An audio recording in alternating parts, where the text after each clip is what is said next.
Yeah, so we're here to review the movie together. Um, I just saw it a few days ago, and it's a pretty good movie. It's pretty chill. It's a it's a great body horror movie. I'd consider that a great body horror movie. And why would I consider that way? Because it just is. I haven't seen a horror movie in a while. One that could actually like try to scare me, and although it wasn't like scary, like bad shit scary, it was like, or it wasn't like jump scary. It was. I hope that never happens to me. I hope I never find myself in that kind of situation. Um, we see the opening scene, right, where there's this guy in the forest. And first of all, I know they're in the forest and they're searching for, it's a party search for, because somebody went missing. So yeah, like an orange vest, and I think it contrasts very well with the green background. I guess it was a pretty obvious choice, using the complementary colors. But basically, it's about if you didn't read the letterbox, but basically about a family that, not a family, a couple that goes ahead and like moves into a new place, and it's like in the middle of nowhere, probably Minnesota, Mississippi, not Mississippi, Louisiana, Montana, some fucking place. I don't know about like geography and shit, but it's a small town, and it's a new place. They're moving far from the city, far from their friends, right? And really, really curious because there's a really big cringe scene around the forest where they're having a party, right? When we get introduced to our two main characters, or our main cast, or the couple, and basically, like, they're having a party, like a getaway party.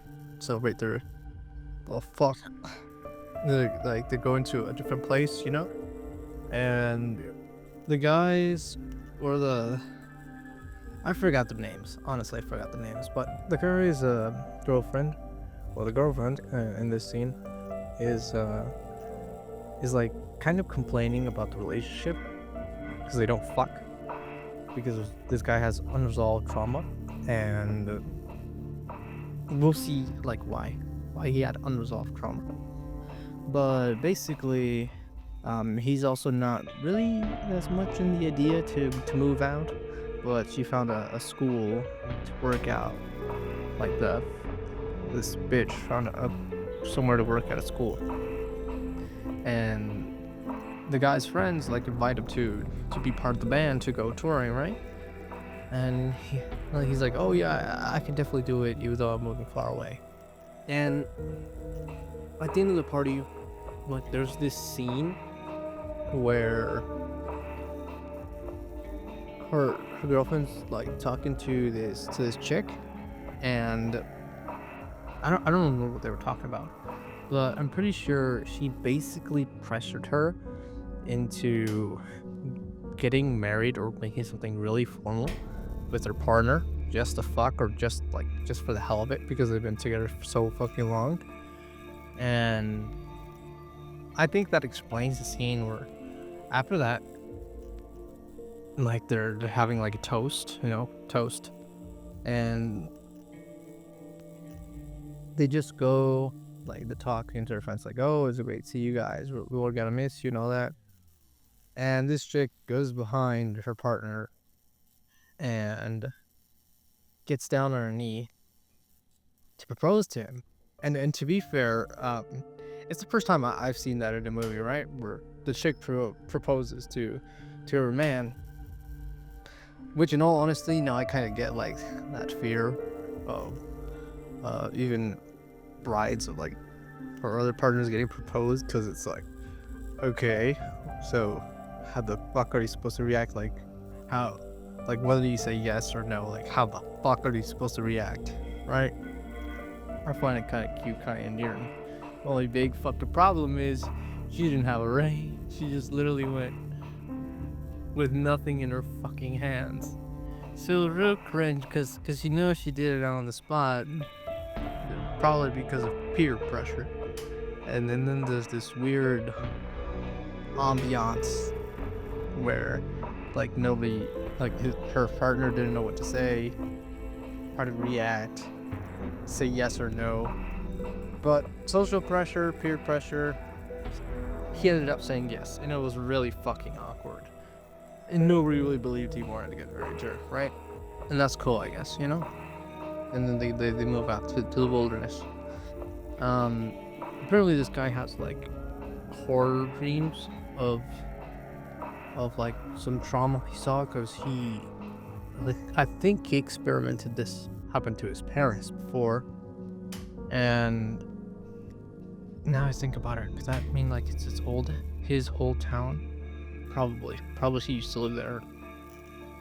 But basically he has nightmares about his parents like merging together as one being, like, and even though they're dead corpses. And that scene, like, while we were watching the movie, this chick like screamed in the theater, like the only just one fucking person yelled in the entire movie, and it was in the most obvious scene where it was a scary scene, but it's the most obvious, where like this guy was having a nightmare, and like he was in his bed frozen, like he was having some sort of episode, and these two beds were merging together, and you could see like him and the witch getting close, you know?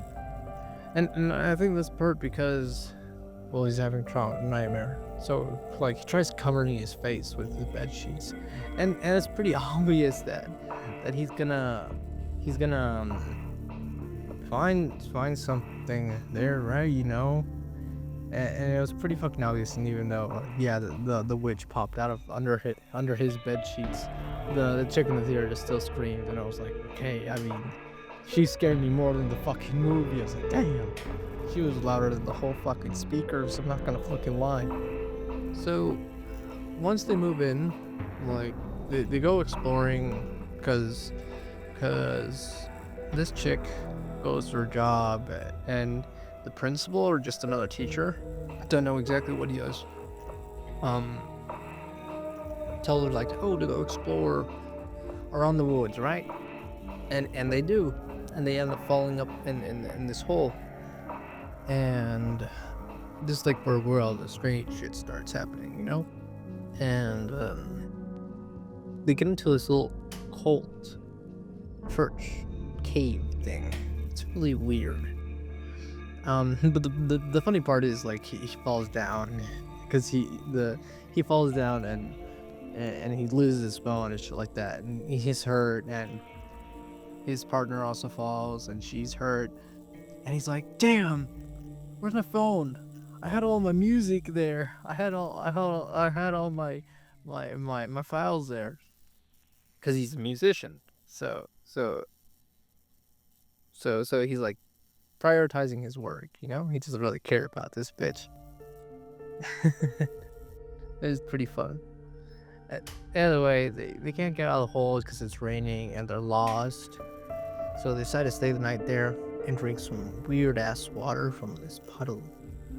And that's the main plot of this movie. The puddle is what's ruining their lives. And it's supposed to, from what I understand, it has to affect the people that drink from the puddle. It has to be at least 2 people. Which is basically,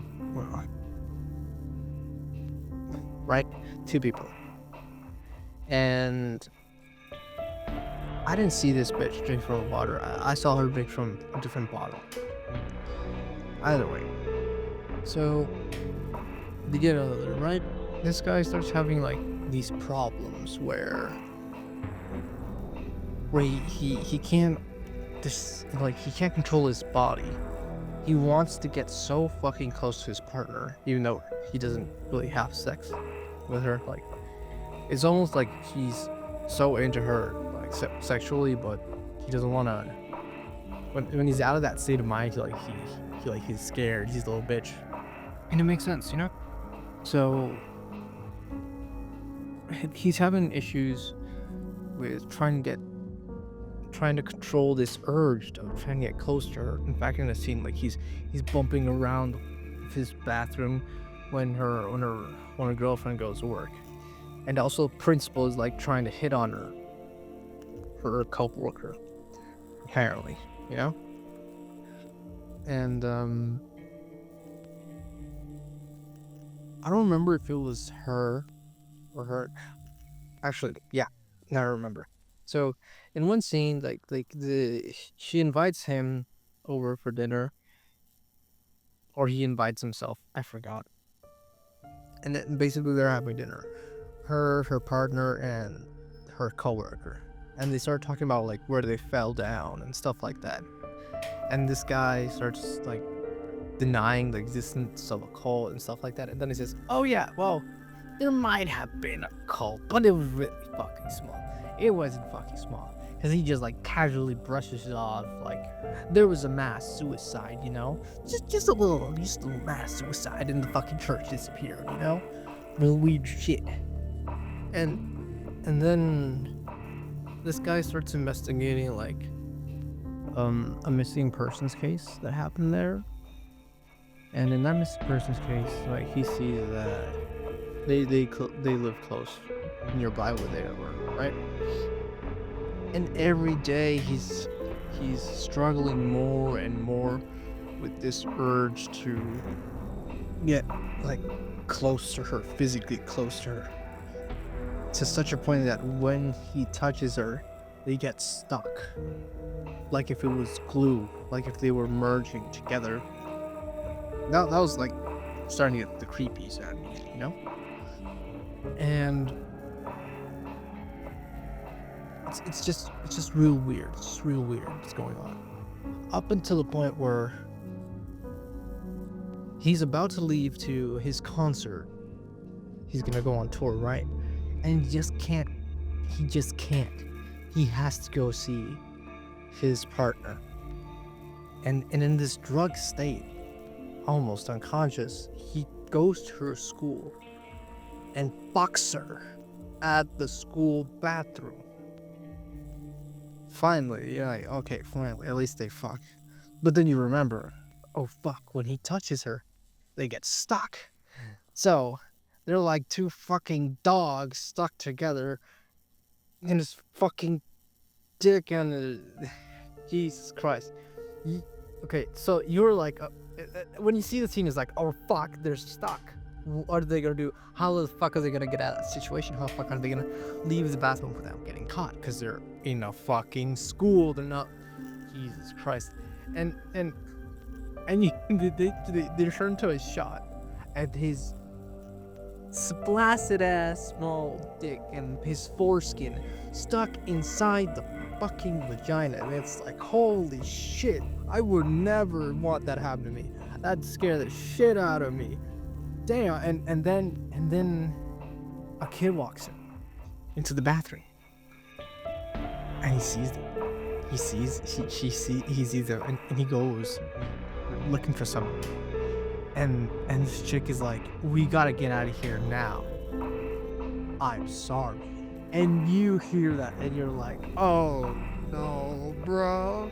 So she grabs his dick. You don't see this, but you know, she grabs his dick and just rips it out. I don't know if he gets like part of his fore. I don't know if he got circumcised in that moment. I don't know if that was his circumcision. And I don't know if she ripped out like you know how you bite your lip and you just take out that little piece of skin off your lips? I don't know if that's what happened to her. Anyways, the kid gets back, right? And with the principal, with the coworker. And this guy's on the toilet, so he doesn't see her. He doesn't see him, sorry. And he's like, okay, what were you doing in the bathroom? And she's just trying to explain she just like really had to go. It was an emergency. So she's like, okay, all right. And then he notices the blood coming down. And you think about it, like, oh, perfect. This is perfect. It was really fucking painful, but it's perfect. So he's like, oh, okay, maybe she's had an accident because she's just on her period, right? Maybe she just forgot a little bit of basic hygiene, or maybe she's just irregular, you know? She didn't know it was coming. And she's like, okay, I think I know what's going on, that he wants to leave and all that. So the kid leaves, he leaves up until the moment where he sees her partner, the guy, like his shoe touch the floor. And he saw that shit, and we're like, fuck, she's gonna get fired, right? And then we see the scene where they change back home, and she's fucking mad because he doesn't want to fuck her, and now she does, and she's gonna get him fired. It's a whole fucking mess, right? It's a whole fucking mess. So when that happens, they start like debating, discussing, and he tries to explain to her that this shit is going on. And he's just trying to cope with it, like trying to understand what's going on with him.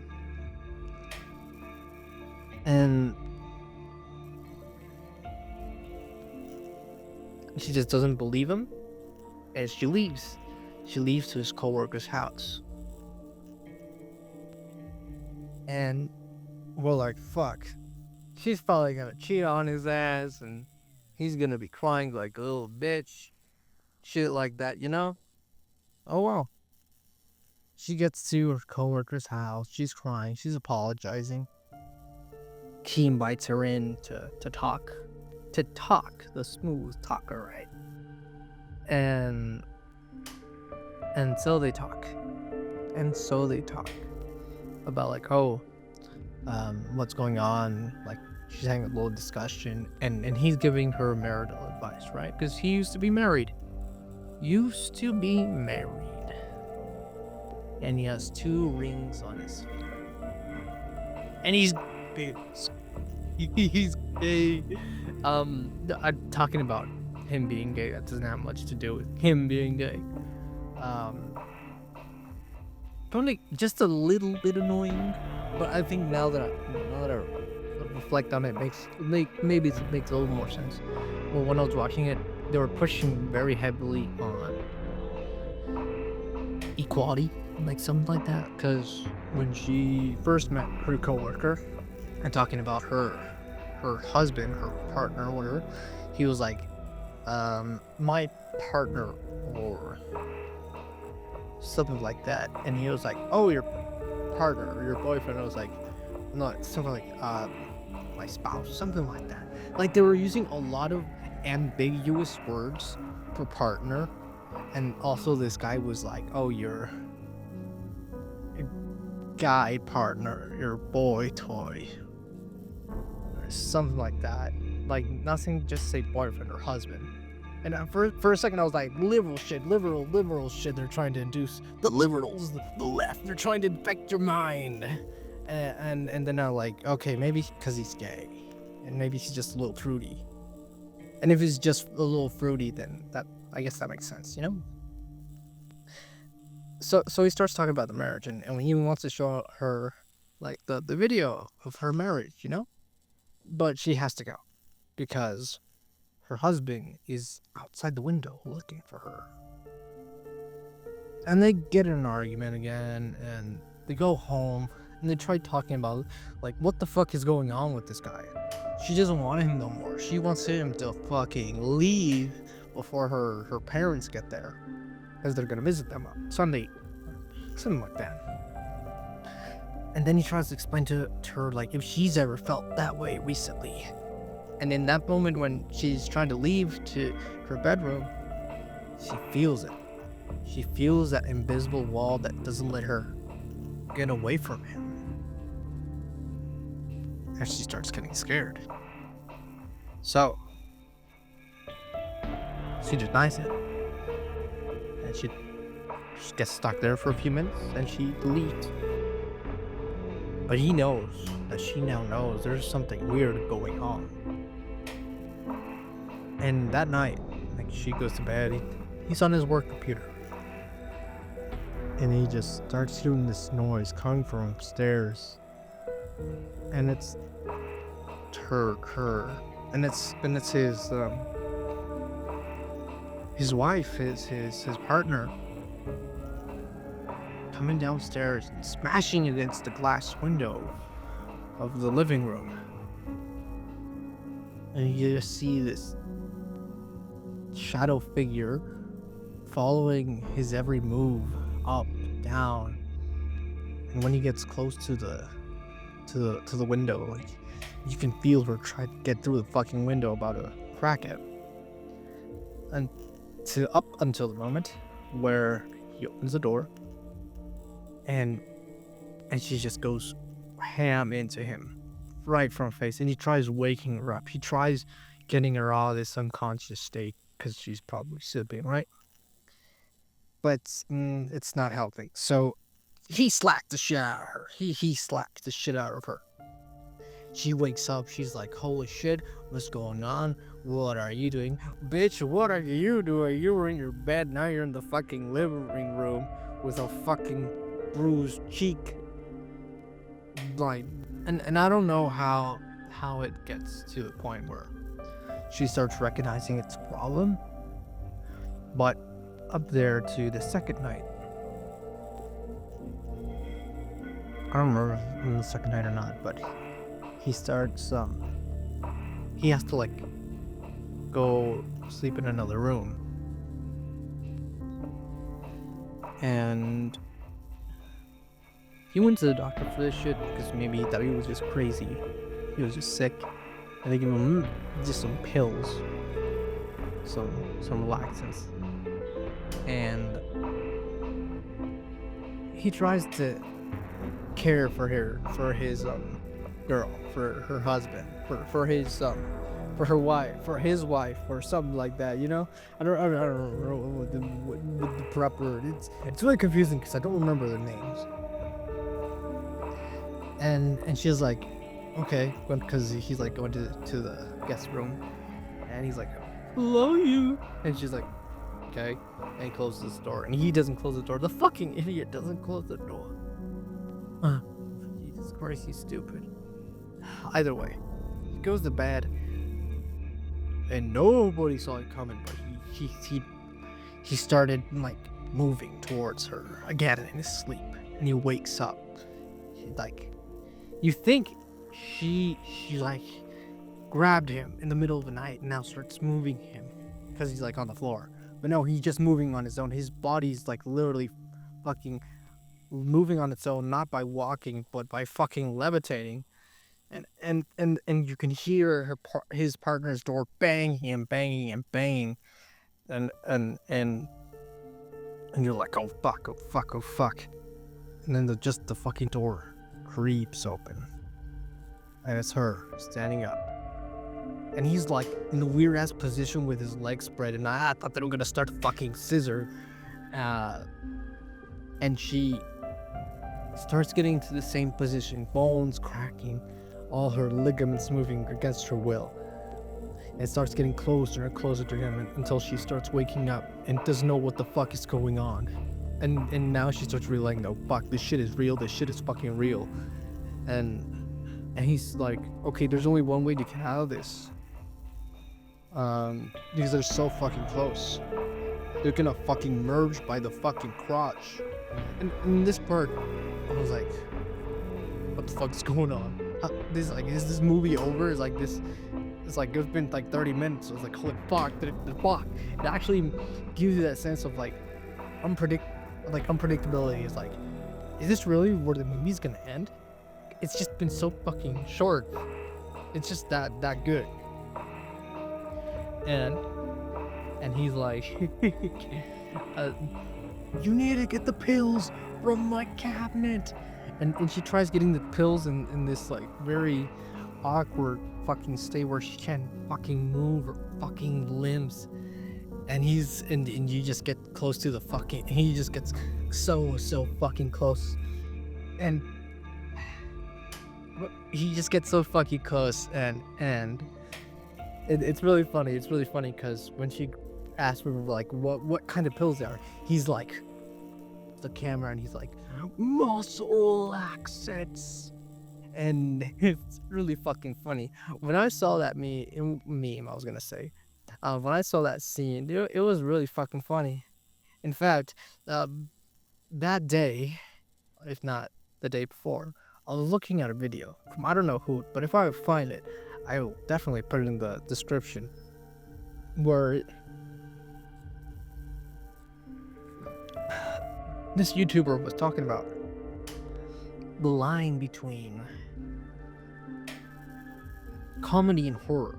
It's so thin. It's so thin that you can almost merge them together. I mean, they're so vastly apart. It seems, right? Because one is supposed to instill fear, and another one is supposed to instill joy.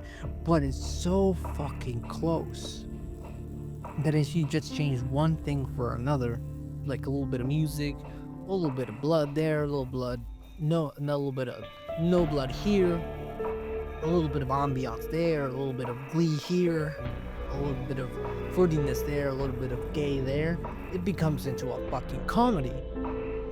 And he's right, he's so fucking right. I was thinking, like, how could I make a movie that's a comedy and a horror, but truly a comedy and horror, not mostly a comedy, and not mostly a horror, but both, where you can still fear and also crack up some jokes, but at the same time make somebody piss in the pants. And although this movie is not a comedy horror, it did give me the idea of like, oh wow, they are so close that you can do them together. It is possible for a comedy horror not to suck. I've yet to see one not to suck. Not because all of them suck, but because I haven't watched a lot of movies. Anyways, because I was thinking like, okay, maybe you can make a horror like a Blair Witch Project with a comedian.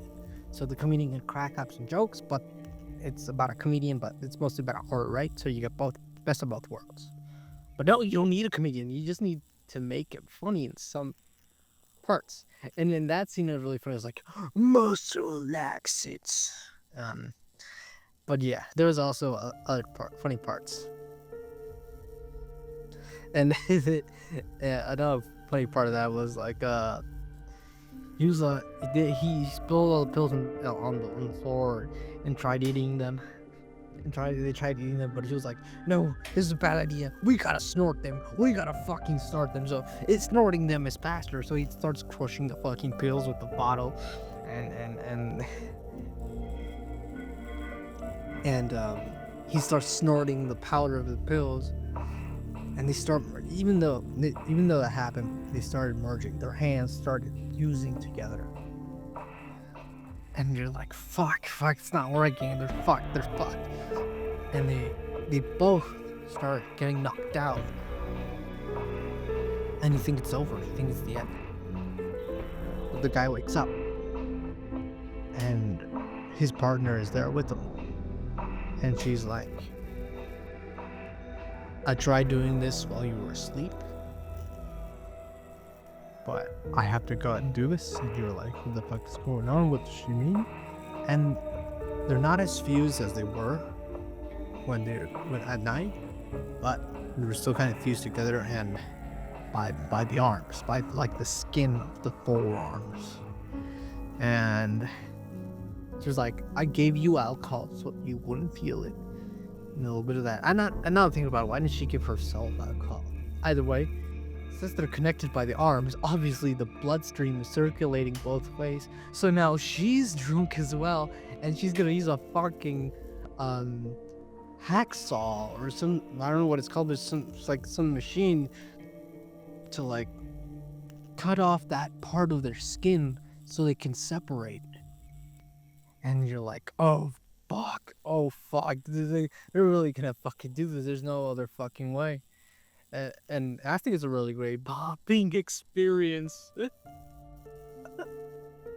So this guy didn't want to do it. He was like, there has to be another way. It has to be another way.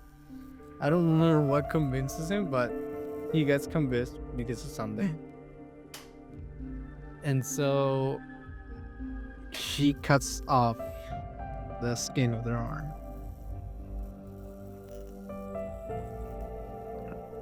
After that, you see them on the floor eating rice and pizza apart, just like relaxed. And he's like, "You want some fucking rice?" And like, she's like, "Nah, I got pizza." It's really fucking funny. And after that, I'm not really sure of the timeline, but she's fucking scared. She's fucking scared. She doesn't know what to do. And she's like, "We gotta go to a hospital. We gotta get this stitched up properly." And he's like, "No, I gotta go back to where this all started. I need to see if there's more answers there." And she's like, "No, you ain't gonna fucking do that. You're gonna go with me to the hospital," some shit. And he's like, "You know what? I'll stay here because we can't be together because we're gonna get freaky. We're gonna get freaky, and then we're gonna merge." So he stays there, but then he runs off to the woods. And this chick forgets her car keys at her coworker's house. So now she has to walk all the way to her coworker's house to find her keys, so she can go to the hospital. So she does so, and when she gets there, nobody's there. She invites herself in, looking for her keys, and hears this TV static. She's like, "What the fuck is that?" And it's the wedding that he was gonna show her earlier, her coworker. And that's a normal wedding with the same bell that they saw in the entrance of the cave where they fell into. It was the cult. He was getting married in the cult. So we see him and his husband, the coworker, getting married because he's gay. I don't know why I tossed that in. It's because he's gay, and everything seems normal up to the point where they start cutting themselves. I think they cut themselves. And I remember seeing a photo of him and his husband, but I couldn't really identify him because there was this one dude in the photo that was blonde, and there was another dude in this photo that had a beard, but he was brunette. I think that's what you call a guy that's brown hair, brunette. I don't know if it's just for chicks. But she was brunette and with glasses, and her coworker has glasses, but he's blondish. Oh, and now that I think about it, maybe because he's old, right? Maybe because he's old, he has glasses. But while I was not drunk, they didn't look anything alike. And I had this suspicion of like, what? Did they merge together? Because at some point, he starts talking about the ancient Greek gods or time, the land before time, something like that. Men or people used to have 4 arms and 4 legs, and with dick and balls and vagina. I don't know if you call them hermaphrodites. People used to be hermaphrodites, basically. And so I was thinking like, okay, then maybe he merged together with his husband. Maybe that's why he has 2 rings. Maybe that's why he doesn't look like anybody in the picture. They look similar, but I don't know. But we cut back to the guy, right? And he's in this cave looking for answers, and he sees this painting on the ceiling of 2 people merged together by the back, 2 arms, 2 legs. And I heard that quote before, something about that. We used to be merged together, 2 arms, 2 legs. I don't know from where, but it wasn't at the theater. It wasn't even a deja vu. You recognize when you have a deja vu because it's in the moment. But even before that moment, I was like, I've heard about that scene before. Not in that instance, I remembered it. Just leading up to the moment, it's like, you're gonna talk about the 2 arms, 2 legs. Like, where have I heard this before? I haven't heard about this movie. I don't watch YouTube ads. I skip them. But I've heard this exact quote before. It was kind of creepy. Anyways, he stumbles to see if he can find any answers. And he gets stumbled against this disgusting monster. But it's the 2 people that went missing. They're merged together like monsters.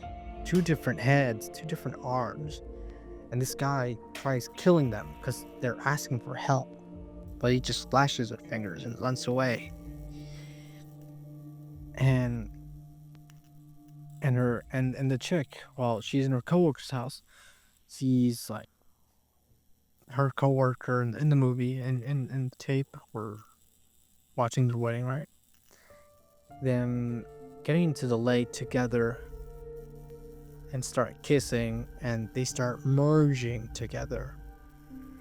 And then the coworker comes out from the shadows, and it's like, we're so happy after that. And then that precise moment, I was like, holy shit, they are one. It is one person. It is 2 people in one body. And I was like, I fucking knew it. And then you start thinking like, why does he look normal and the monster doesn't? If they both merge together. And you're like, okay, maybe because they're opposite sex, they couldn't really mix together. But since they were both men, it was easier, and so they look more natural. So you wonder about that, right? You know? And he grabs her arm and starts telling her the beauty of merging together. And with his ring, he grabs onto her arm and slashes it open. He slashes open a fucking open wound. Sorry for redundance. And she fucking runs out of there. And her husband, her partner, starts running out there too. And they meet up at their house. And they're both like, we know what to do. But they don't know. They're thinking about 2 different things. I have my own idea. The only way out of this is killing yourself. Fucking killing yourself. And for him, or maybe they both know, like they have to kill themselves, you know? But this guy that chopped off the monster's arms, like with a screwdriver they had in their mouth or something like that. He's like, don't get any closer. I know what I have to do. And you're like, fuck, what are you gonna do? So he gets on his knees and does the same cringe shit she did at the start of the movie of like proposing to her. You're like, ah, that's cute. He loves her. And she loves him. But now he's gonna kill himself. And so he puts the knife, or the screwdriver, I don't know what it was, to his neck. And she's like, no, there's gotta be another way. But she faints. Why? Her fucking open wound. She's bleeding to death. And you're like, okay. So they both truly love each other. Because she wants to stop it. He wants to kill himself. But she has to die for the stick, right? And he doesn't want her to die. He's fucking bawling his eyes out. And it's an end scene. We transition to the next scene, right? In the house. It's a little empty, but he's carrying her corpse and puts it on the sofa. As she wakes up. And you realize she's alive because of the color of her skin. Like, it doesn't look white, like she's running out of blood. She wakes up. And they're merged together to share blood. So she doesn't die, right? And she's like, "What the fuck are you doing? We're supposed to get out of this. We're gonna fucking merge together again. Like, what is the whole point we're trying to fucking avoid to turn into a fucking monster?" And so he's like, "I know what I have to do. We have to let this go. We have to let this be. That he loves her, you know? And that's what he wants. He wants to be with her forever. He wants her to be her partner." And I think that's basically the concept of marriage, right? To be a unit, to be one, to be a unit. And she's like, "Oh my God, Jesus, you're stupid, but are you sure?" He's like, "Yeah." She's like, "Okay, me too. You know what? If we're gonna be monsters, we're gonna be monsters together." And so he puts on very nice music, the Spice Girls. Their, their first song together. The first song on their first date. Because that's all they reminisce about. Their first date. Not about what's going on today, but what happened at the start. What made them fall in love. Those 10 years ago. So they start dancing to a song of the Spice Girls. And they don't fuck, but they take the clothes off, you know. And they start merging together. I find it weird, and maybe not weird, because now they're accepting it. And before, when they didn't accept it, when they start merging, you can hear the bones cracking.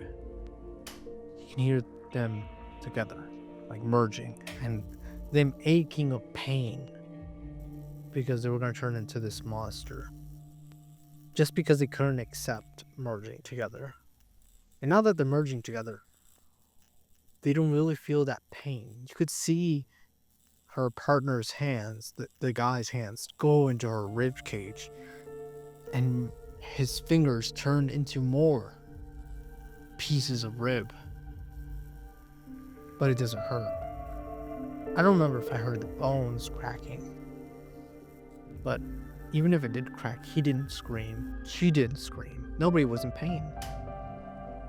They were just in love, making out. They were just together. And so they were merging in peace. Everything was fine. So they went ahead and they kept merging until basically their eyes were starting to fuse together. From their fucking eyes. It was actually kind of horrific and disgusting. But they didn't mind.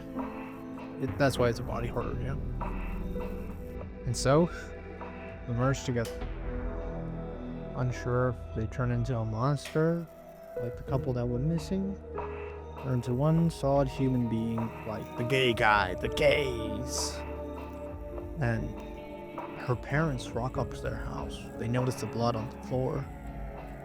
They ring on the bell, the little cold bell outside of their house. You see this figure coming out, and it's them as one person. They look younger, but this merged self, they're not any monster. They're a unit. They're together. And that's where the movie cuts, you know, when we see them merge together as one person. And for me, that was really nice. I didn't really think about the metaphor. A friend of mine did that. For me, it was just like the movie itself, like the cinematography and the story. I didn't think about the metaphor. And for a friend, it was the metaphor of like conformity, of like getting stuck in that one particular moment.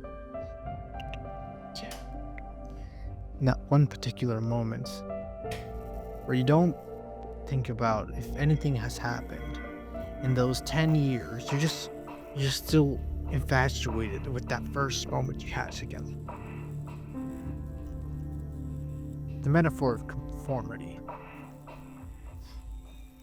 But for me, I guess it would say the metaphor of conformity.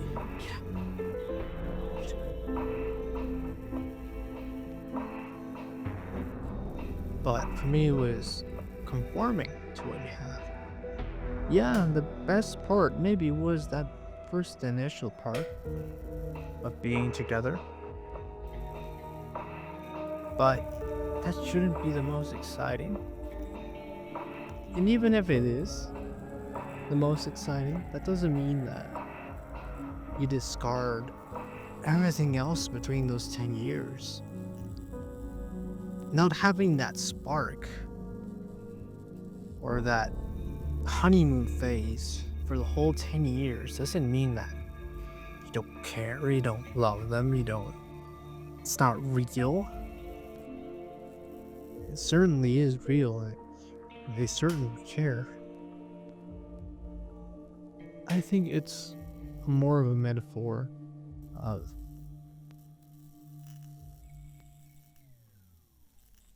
even if the honeymoon phase is gone, it doesn't mean that the relationship is over. Just because you're used to their presence doesn't mean you don't love them. It means they're basically part of your life. But that's basically it about the movie Together, of course. If you have a partner, go and give them a hug. Go and remind them how you feel with words, actions, whatever your love language, whatever their love language is.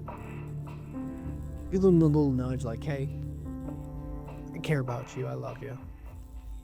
Even if you don't have a partner, like maybe your brother or sister, your mother, your father, your cousin, friend, a family member, whoever, your dog, your cat. Give them a little pat on the head. And you're glad they're in your lives. You're glad that they're the standard. You know? But that was my review of Together. Hopefully next week's Fantastic Four I can finally go see it. And hope you watch my next review. It's gonna be a baller. It's gonna be real nice. But I'll see you in the next fucking review. Take a look at my fucking letterbox. Jesus Christ, if you're not looking at my letterbox, there we don't put spoilers there. Here we always make reviews for the average moviegoer. Cause honestly, we're not that smart. We don't really care about movies that much. About the director, the actors, or anything like that. It's a good movie. Can I go watch it? Is it a waste of my time? No, it's not a waste of time. It's a really good fucking movie. Real good fucking movie. I'd give it a 10 out of 10. So, give it what you will. But yeah. Great movie. I want to give it more. It's the best movie. If I starred in it, even better. But in that, the liberals contaminating our cinematography. It was a plot from Obama. Orange man. Real dad. Oh, sad. Why to your mama? You got no bitches. No fucking bitches.